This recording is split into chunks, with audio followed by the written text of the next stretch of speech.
안녕하세요. 반갑습니다. 이제 중국의 각종 감염성 바이러스 질환에 대해서 교육할 걸 편집 강의를 끝내고 그냥 이참에 이제 한국에 대해서 강의를 이어갈까 합니다. 지금 한국에서는 감기 환자들이 기하급수적으로 늘어나고 있습니다. 이거는 예견된 거거든요. 그게 저는 마음이 이렇게 좀 안타까운 점이 있어요. 감기의 바이러스 종류가 어떤 게 되든 일단 기준점이 있거든요. 뭐냐?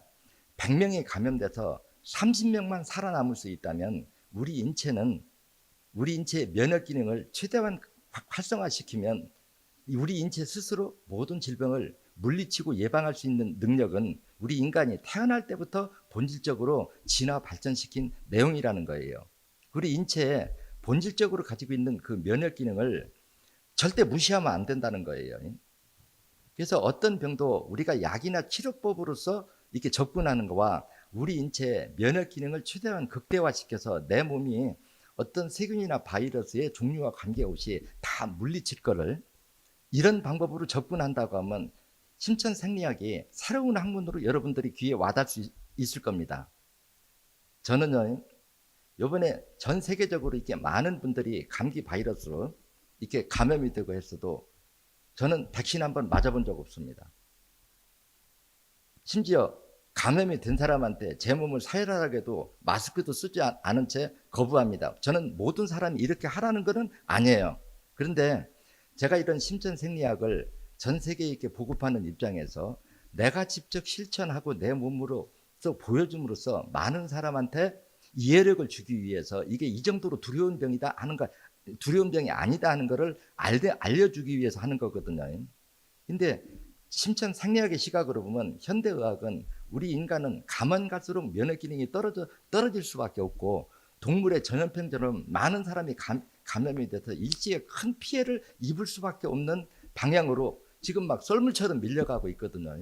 그래 이런 것들이 너무 이렇게 안타까운 시점에서 누가 국가에서 이런 걸 나서주지도 않고 국민 스스로 이런 걸 이해하려고 하면 심천생리학을 좀 힘들게 이해해야 되는데 이거를 설명하기 위해서는 많은 시간이 필요하고 요즘 사람들은 약 하나 먹고 주사 하나 먹는 걸로 끝내려고 하지 심천생리학을 이해해서 스스로 건강을 지킨다는 것은 관심이 적다는 거 알고 있거든요. 그래서 저도 좀 자극적으로 어떻게 한마디 하면 이걸 많은 사람이 좀 자꾸 실천에 옮길 수 있을까. 그래서 제가 전 강의에도 그런 얘기 했거든요.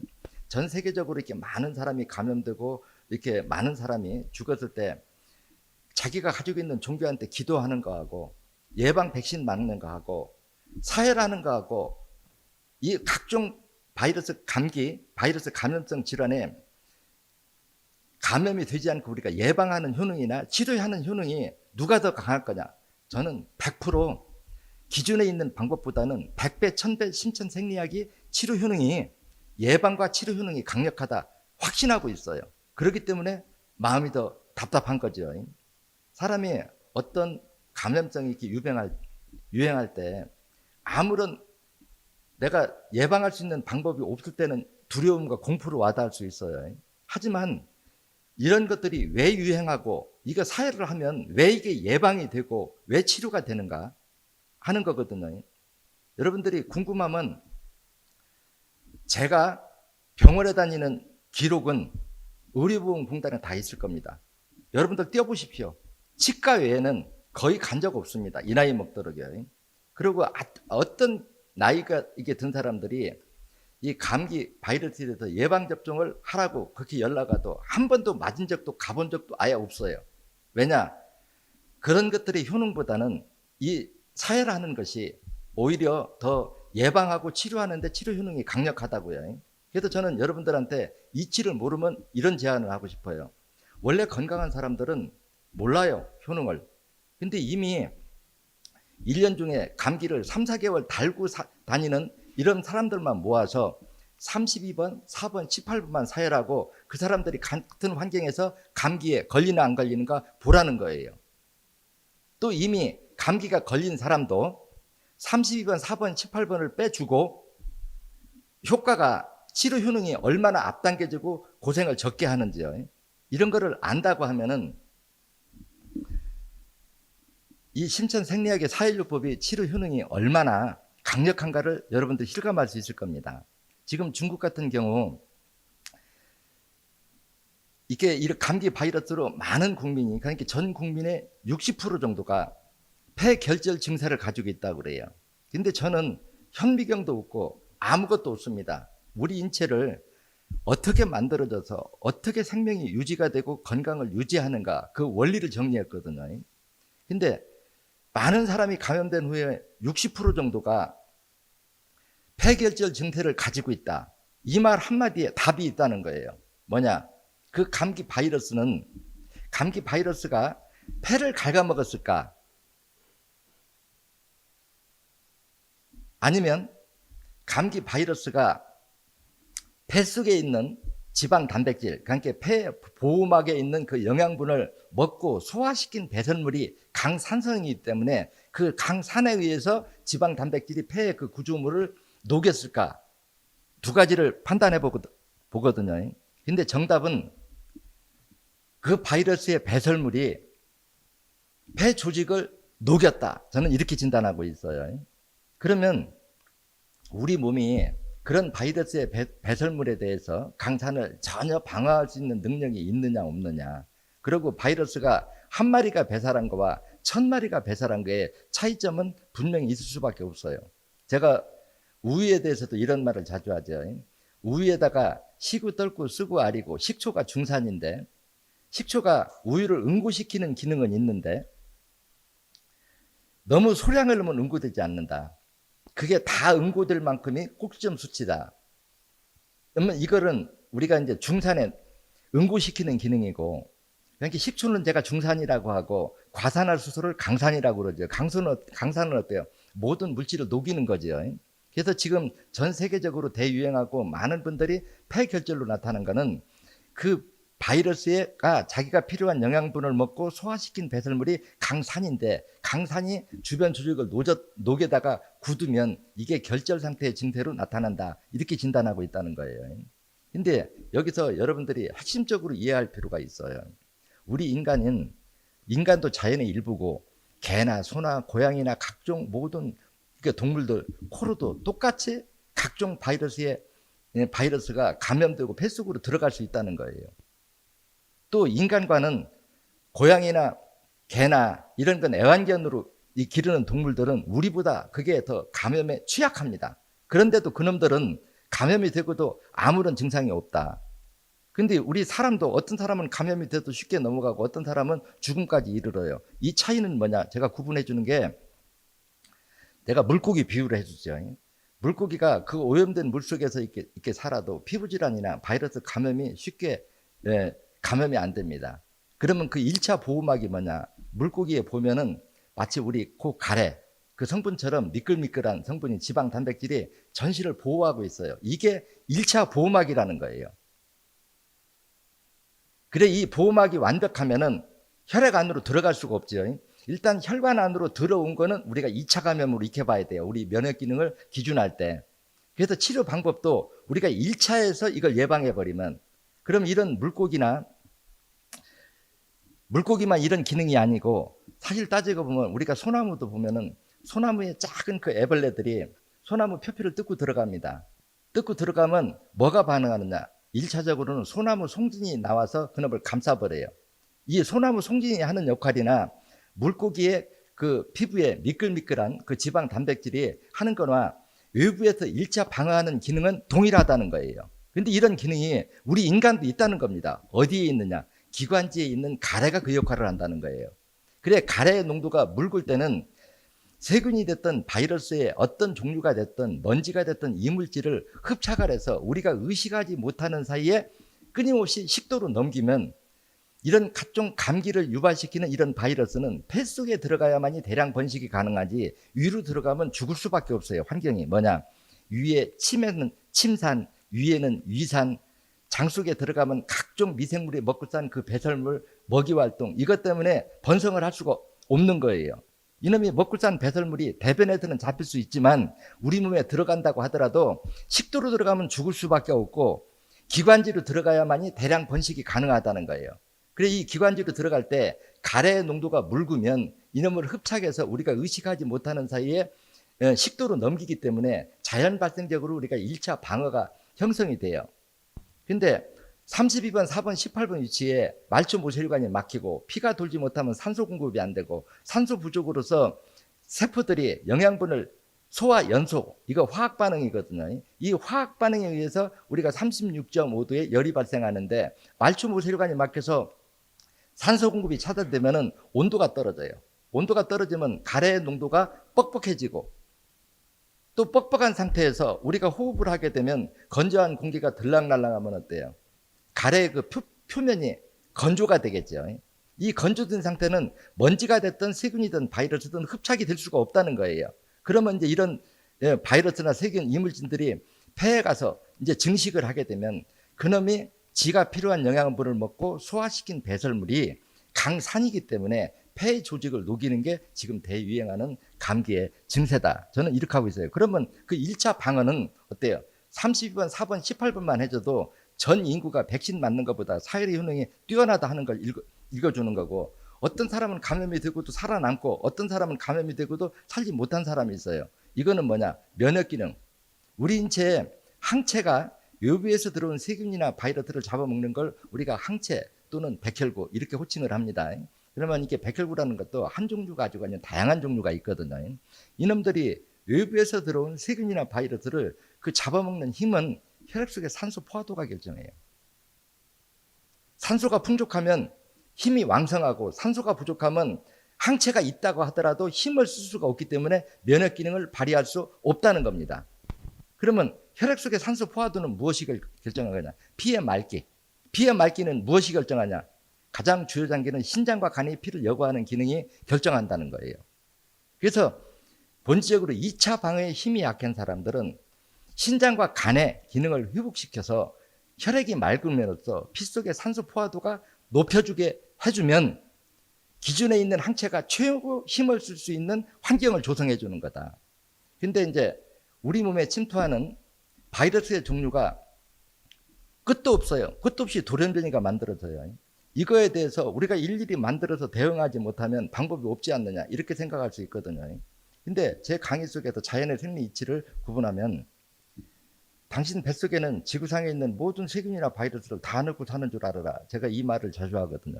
근데 이제 모든 생명체는 온도가 높은 데서 활성화되는 생명체가 있고 온도가 좀 낮은 데서 질소密도가 높은 데서 산소가 포화도가 높은 데서 그 환경에 따라서 그 생명체가 접하는 환경에 따라서 살 수 있는 환경이 다르겠죠. 그래서 저는 장 속에 있는 그 예비 항체라고 합니다. 여러 그 미생물들을 그 예비 항체의 다양성이 확보돼야만이 외부에서 새로운 종류의 먹이가 바이러스가 혈액 속으로 침투하면 그 바이러스를 먹이로 필요한 생명체가 장 속에서 혈액 속으로 옮겨가는 게 바로 항체가 생기는 원리라고 생각하거든요. 그러면 어떠한 종류의 바이러스가 우리 몸에 침투가 된다고 해도 그걸 먹이로서 필요한 생명체가 우리 장 속에 항체 예비군으로서 존재하게 해준다고 하면은 굳이 종류를 만들어 넣어주지 않아도 가능하다는 얘기예요. 그럼 그 방법이 뭐냐? 2번, 3번은 사열해서 아랫배의 온도를 따뜻하게 해주는 행위 하나만 가지고도 그 대신 하나는 조심을 해야 되겠죠. 그 항체 예비군이 죽을 수 있는 약은 좀 피해주는 게 좋겠죠.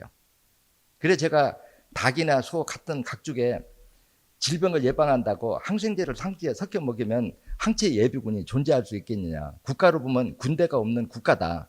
그래 군대가 없기 때문에 어떤 놈이 들어와도 항체 예비군이 없기 때문에 지마냥 활개를 칠 수가 있어요.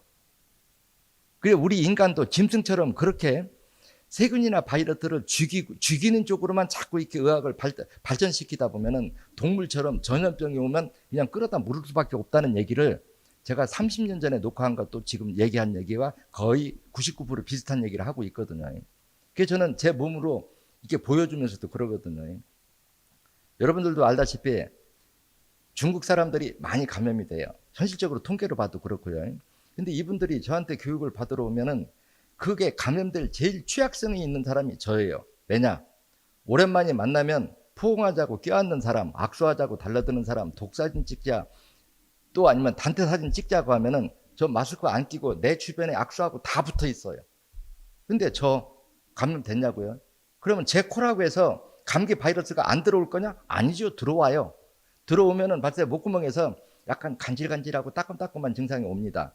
이때 제가 어떻게 처방법을 일러줘요? 사혈을 끝난 다음에 물 타지 말고 생꿀을 아침 저녁으로 2숟가락씩만 먹어보라는 거예요. 그 상태에서 기침 한 번 안 하고 옆에 있는 사람이 감염된지도 모르고 그냥 넘어갑니다. 그럼 왜 이런 꿀이 이런 효능이 있느냐? 이유는 간단해요. 쉽게 얘기해서 우리 폐 입장에서도 감기 바이러스가 폐 쪽에 쌓이면 죽는다는 걸 알아요. 그러면 이 폐는 어떤 활동을 하느냐? 그 감기 바이러스는 어떻게든지 폐까지 들어가려고 노력을 하고, 또 우리 기관지에서는 폐까지 들어오지 못하게 하는 방어가 가래거든요. 가래가 이걸 흡착을 해서 식도로 넘길 때 그 중간 꼭지점 경계선이 바로 18번 위치점이에요. 그래서 이놈이 넘어가는 위치는 우리가 꿀은 어때요? 점성, 흡착 기능이 아주 강하지요. 꿀이 이거를 흡착을 해서 그 감기 바이러스의 숫자를 줄여주는 것만 가지고도 옆에 사람이 감염이 됐는가 안 됐는가 모를 정도로 넘어갈 수 있다는 거예요. 이렇게 좋은 방법을 두고 왜 이렇게 많은 사람이 죽어야 하며 왜 이렇게 엄청난 비용을 들이고도 효과를 지금 본인들은 엄청 낸다고 하는데, 제가 보는 건 그래요. 10,000원 들여서 10원 효과 내고 있어요. 노력은 엄청 하는데 결과는 너무 미약하고 온 전 세계 국민들을 공포에 떨게 만들고 있다는 거예요. 그래서 내가 전 세계인들을 32번, 4번, 18번 사혈해봐라. 만약에 저혈압이 있다, 5번까지 추가돼야 되겠죠. 그러면 이러한 면역 기능이 한 10년이고 20년이고 계속 유지하려고 하면 어디를 빼면 된다고 일러줘요? 8번, 신장과 신간혈을 사혈을 해서 신장과 간 기능을 회복시켜서 새로운 어혈이 만들어지지 못하게 해주면. 그래, 이 부분에서도 제가 신장, 간 하니까 한 가지 요점 정리를 해주고 싶어요. 현대의학에서 보면은 지방간, 간염, 간경화, 간암이 엄청 불치병입니다. 기존 학문으로 보면 그게 불치병이 될 수밖에 없고, 신장과 간을 재생시킨다고 하는 것은 어쩌면 꿈 같은 학문이라고 생각할 수가 있어요. 현대의학으로 보면 아무리 해도 안 되니까 이게 꿈 같은 내용이거든요. 근데 여러분들이 생리 이치로 생각을 해보세요. 신장 기능이 떨어져서 혈액 속의 질소 밀도가 높아졌고, 질소 밀도가 높아진 관계로 산소가 부족했고, 산소가 부족하니까 체세포들이 혈액 속에 있는 영양분을 먹어치우지 못해서 고지혈증이 됐어요. 이런 고지혈증의 혈전이 간의 말초모세혈관은 70%를 막았다. 그러면 간이 중산 탄인산을 해독하는 능력은 몇 프로일까요? 30%밖에 안 되죠. 피를 여과하는 기능이. 신장 역시도 마찬가지예요. 신장 사구체 세포가 100%, 숫자로 얘기하면 그냥 이해하기 어려우니까 100%, 100마리가 피를 여과하는 거하고, 신부전증이면 70%가 죽고 30%가 남으면 신부전증이라고 하거든요. 30%가 요산을 여과하는 거하고 피를 여과하는 기능이 같을 거냐. 그래서 이 신장과 간을 회복시키려고 하면은 신장과 간을, 간 속에 있는 말초모세혈관을 막고 있는 혈전, 그 어혈을 녹여서 빼내서 핏기를 열어주면, 영양 공급만 이루어주면은 그 30%가 세포 분열을 통해서 100으로 복원되는 건 인체 모든 조직기관이 다 가지고 있다는 거예요. 근데 지금 여러분들의 현대의학에서 신장과 간 속에 있는 말초모세혈관을 막고 있는 혈전을 녹여서 뚫는 지금 치료 효능이 있느냐? 이게 없으니까 아직까지도 멍청한, 현대의학의 멍청한 의학은 어떻게 해요? 지금까지 신부전증으로 진단받은 사람은 지구상에서 완치된 사람이 다 하나도 없습니다. 그러면 내가 뭐라고 해요? 그건 네 기준으로는 그게 맞다. 근데 나는 35년 전부터 지금 이 방법으로 신부전증 환자로 진단받고 약도 먹지 말고 투석 타지 말고 바로 오면 100명 하면 적어도 97명이 완치됐다. 그럼 35년 전에도 100명을 해서 97명을 완치시키는 학문이 어떻게 아직까지도 전 세계가 완치될 수 없다는 학문하고 이게 비교 대상이 돼요. 그럼 그 속의 핵심은 뭐냐? 신장과 간 속에 있는 말초모세혈관을 막고 있는 이 혈전을 녹여서 빼는 기술이 있느냐? 현대의학에는 제일 많이 쓰는 게 뭐예요? 혈전용해제죠. 그래서 신장과 간 속에 있는 말초모세혈관을 그럼 녹여서 혈관을 뚫기 위해서 혈전용해제를 강하게 쓰면 혈관이 녹아 터져버려요. 혈소판도 녹아 모든 조직이 녹는다 소리예요. 그렇기 때문에 이건 녹이는 게 아니라 불려서 흘려서 빼내는 방법이 가장 안전한 방법이다. 그렇기 때문에 이게 시간이 걸리는데 치료 효능이야 어때요? 여러분들이 죽음에 임박해서 의료보험 만드는 거 엄청난 돈 쏟아붓는 거 하고, 신장과 제가 지금까지 보면 그렇거든요. 요번에 최근에 환자도 항문의 대장암이 너무 커서 대변이 안 나온대요. 간에 다발성 암이라 간 전체에 여기저기에서 암덩어리가 붙어 있어요. 이 정도 되면 진단은 대장과 간만 진단했지만 현실로 보면 배 전체에 번져줄 수 있습니다. 아주 위급해요. 근데 응급처치로 지금 했는데 상당히 호전이 됐거든요. 그게 모르는 사람들은 어떻게 그게 될 수 있느냐. 근데 현대의학과 딱 차이점이 나는 게 있죠. 핵심적으로 보면 심전생리학은 말초모혈관을 막고 있는 혈전을 녹여서 불려서 이놈을 빼내서 핏기를 열어주는데 주안점이 있고, 또 힘들게 이걸 뚫어놓은 거를 다시 안 막히려고 하면 새로운 혈전, 어혈을 만들어지지 못하게 하는 게 신장과 간을 회복시키는 거다. 이걸 아주 노래처럼 부르고 있어요. 만약에 신부전증 환자가 신장 사구체 세포가 100마리가 정상인데 30마리만 남아있어요. 이게 100개로 복원이 안 됐다고 하면 치료 안 돼야 돼요. 또 간이, 내가 간경화나 간암 환자들한테도 가끔 그런 얘기 하거든요. 심전생리학하고 접하기 전에 항암이나 방사선 치료만 안 받고 그냥 병원에 가니까 간경화다, 간암이다. 그거 뭐 10명 하면 9명 낫는 병. 지금 현대의학이 저처럼 이렇게 자신 있게 설명할 수 있나요? 근데 이 속에서 심전생리학은 왜 이렇게 강력하고 자신 있는 얘기를 하고 현대의학은 못하냐? 그 차이점은 간단하다는 거예요. 뭐냐? 신장과 간 속에 있는 말초모혈관은 뚫어서 핏기를 열어서 영양 공급만 해주면 정상세포가 우리가 100개가 있다고 할 때 30개만 남아 있어도 그 30개가 세포가 분열할 수 있는 환경을 만들면 정상 설계도면대로 복원이 되는 기능은, 우리 인간은 태초에 태어날 때부터 그거를 활성화시키는 기능을 지금까지 향상시켜 왔다는 얘기죠. 그래, 이런 인체가 본래 가지고 있는 이 기능을 무시하지 말라는 거예요. 그렇기 때문에 전 세계 어떤 의학이 발전해도 이 심천사혈요법보다 안전한 치료 방법은 없어요. 단 시간이 100명을 해보면 통상적으로 저는 제 기준도 분명히 여러분들이 알아야 돼요. 뭐냐? 우리가 치료라고 하는 건 약을 먹고 있으면서 정상을 유지하는 건 아무 의미가 없다. 치료하는 동안에는 모든 방법이 다 동원되지만 치료가 끝나면 어떤 약도, 어떤 건강식품도, 어떤 식품도 먹지 않고 남들과 똑같은 거 먹고 똑같은 일상생활을 하면 내가 느끼기에도 정상, 병원에 가서도 검사해도 정상이다. 근데 이런 정상인 기간이 짧으면 10년, 정상이라면 20년 이상 유지가 돼야 완치가 된 거다. 이런 치료 효능이 나타나려고 하면 우리 인체의 모든 조직이 혈관이 70%가 막히면 세포 분열을 주기적으로 하는 세포는 30%밖에 안 되고 피를 여과하는 기능도 30%, 조혈 기능도 30%밖에 안 된다는 거예요. 이거를 재생시키려고 하면 인체 어느 부위든지 그 혈관만 뚫어주고 그 세포가 분열하는 데 필요한 영양분, 현대의학적으로 보면 2000가지, 3000가지 된다고 그래요. 그럼 내 몸에서 가공을 못하면 가공하게 만들어주고, 또 그게 회복되는데 시간이 걸리면 인위적으로 만들어 넣어주고, 그래서 이거를 저는 표현하는 게 그러잖아요. 세포가 분열할 때 약이 필요할 거냐, 영양분이 필요할 거냐. 그래서 제가 식물, 동물, 작은 미생물, 곤충, 우리 인간이 조상이 같기 때문에 삶의 생리 이치가 동일하다, 이렇게 얘기하죠. 우리가 밭에도 아무 거름도 안 주고 거기다 곡식 심어보세요. 자라는가? 못 자라거든요. 거기다 양질의 퇴비를 주고, 예? 물을 주고 배수가 잘 되게 하면, 그럼 식물도 세포 분열을 통해서 해요. 그럼 세포가 분열을 필요할 때 약이 필요한 게 아니라 영양분이 필요하다는 거예요. 그래서 우리 인체로 보면 그 영양분을 1차 가공하는 게 장 속의 유산균이라고 얘기해 주는 거고, 그 가공된 영양분이 녹거나 산의 화학 반응에 의해서 변형을 일으켜도 세포 분열을 할 수가 없다. 그럼 변형이 일어나는 물질은 뭐냐? 산의 화학 반응이다. 그러면 비정상적으로 화학 반응을 일으키는 물질은 뭐냐?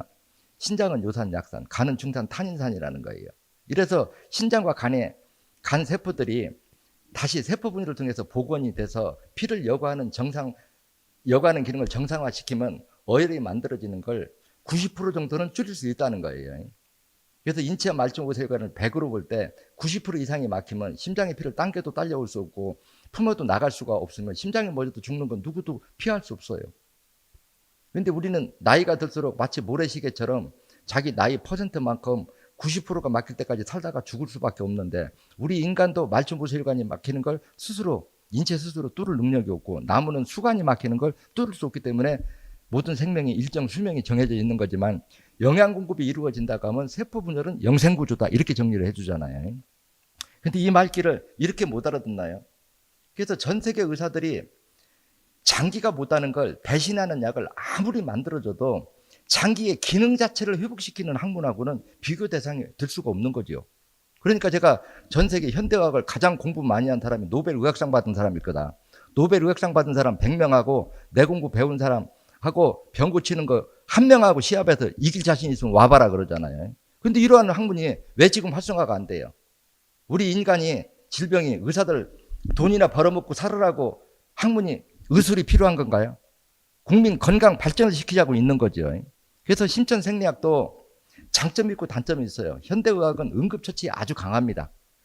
그래서 현대의학은 응급처치로 가고 신천생리학은 질병을 예방하고 중병을 치료하고 한번 치유가 되면 한 20년 정도는 같은 병이 재발 안 되는 쪽으로 같이 협력한다고 하면은 국민 건강 발전에 엄청난 도움이 될 거예요.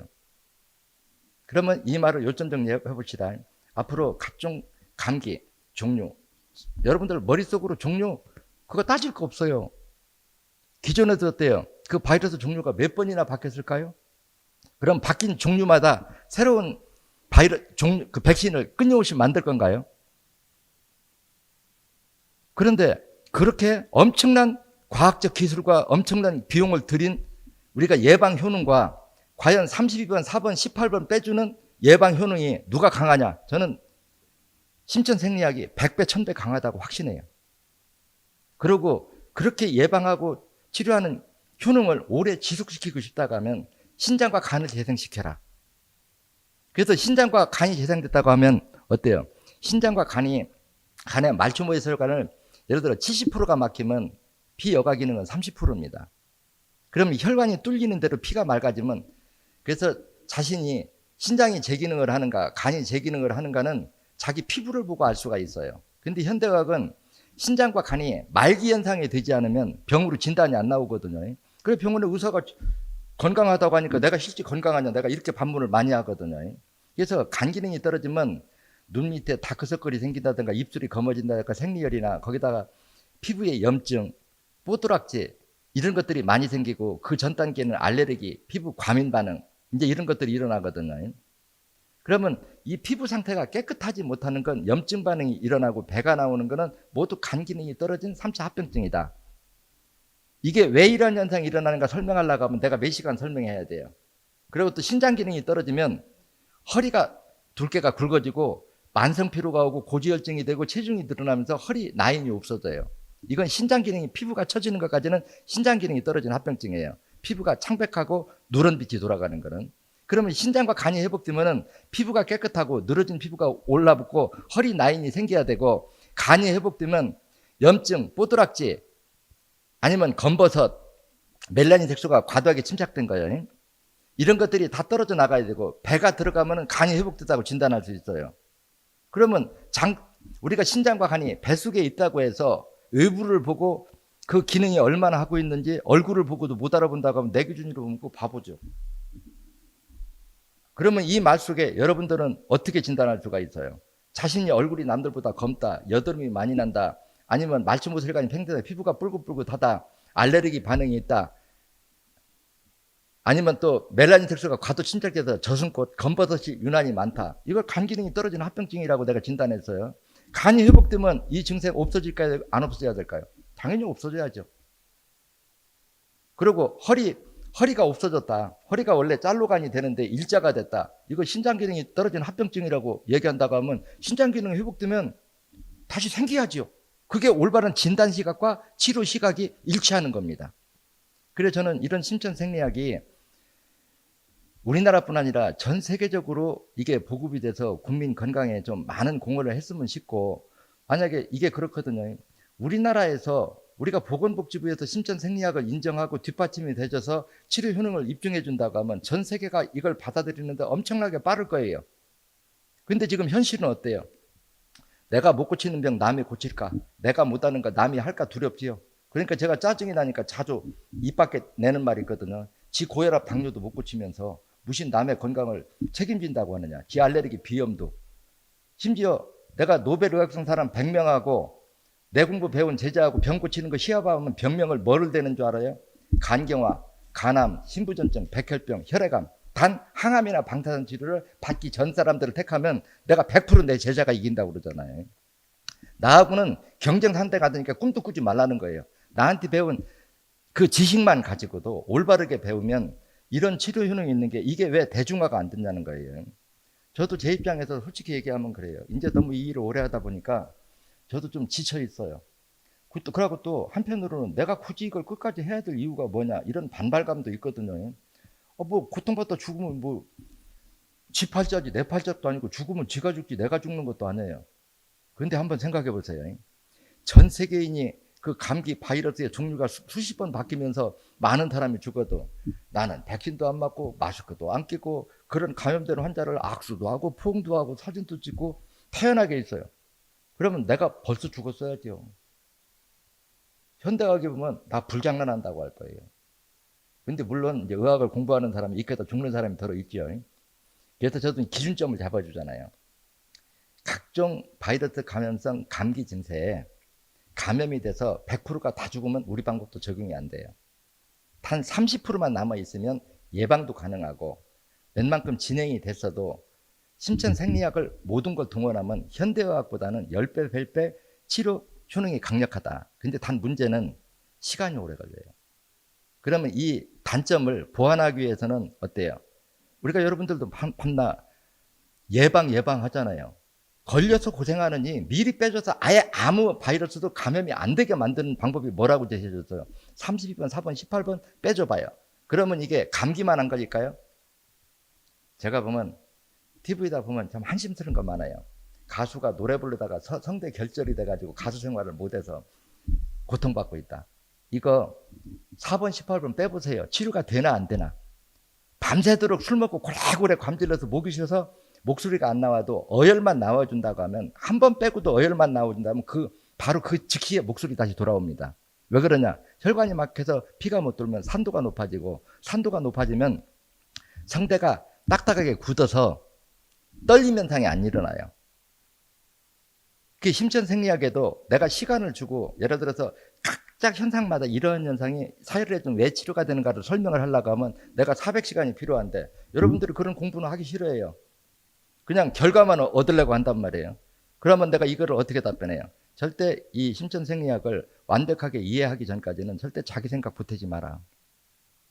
앞서 배운 사람이 시키는 대로 내가 가르치는 대로 내가 교육한 대로 똑같이 하면 내 공부의 치료 효능을 자기 걸로 온전히 받아들일 수 있지만 자기 생각을 자꾸 보태면 이 부분에서 내가 그런 얘기 하잖아요. 지금 있는 모든 학문이 질병을 예방하고 치료하는 게 정답이라면 돈 많은 사람 아프고 죽을 사람 하나도 없다.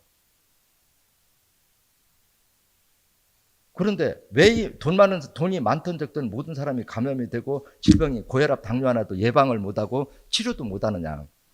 그래서 책이 30년 전에 써놓은 책이에요. 고혈압은 몇 년이 됐어도 상관없고 당뇨는 책에 써놓은 거는 5년 이내 진단받은 5년 이내는 초기 기복 당뇨다.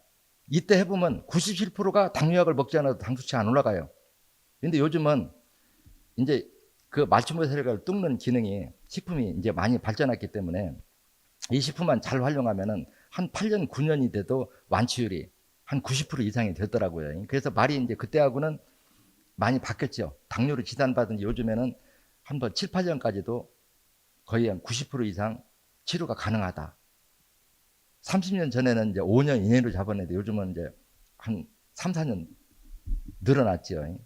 그래서 우리가 근본적으로 우리 질병이 치료가 되고 예방이 되려고 하면 우리 인체가 어떻게 만들어져서 어떻게 생명이 유지가 되는가 그 원리를 알아야 되고 또 우리가 질병이 오면 우리 몸에 산소가 왜 부족해졌는가 고지혈증, 혈전이 왜 만들어지는가 어혈이 왜 만들어지는가 이게 혈관을 막고 피가 못 돈 시간이 길어질수록 산도가 높아지면 산의 강도에 따라서 혈액 속의 여러 성분 중에서 어떤 물질이 산의 화학 반응에 의해서 변형이 돼서 질병이 오는가 이 원리를 모르면 질병을 예방하고 치료한다 소리 하지 말아야죠. 제 눈으로 보면 가짜네요. 현대과학이 과학으로는 단지 수술하고 감염성 질병에는 상당히 응급처치 쪽으로는 내가 100% 1000% 인정해 줄 만큼 발전했다는 거 인정해요. 그러니까 이 부분은 현대의학이 담당하고 우리가 만성적 질병을 예방하고 치료하는 것은 심천생리학과 접목해서만 하는 게 저의 바람이다. 제가 좀 과격했나요? 답답해요. 요즘 보면은요. 네. 여러분 오늘 강의는 이것으로 마칠게요. 여러분 반가웠습니다.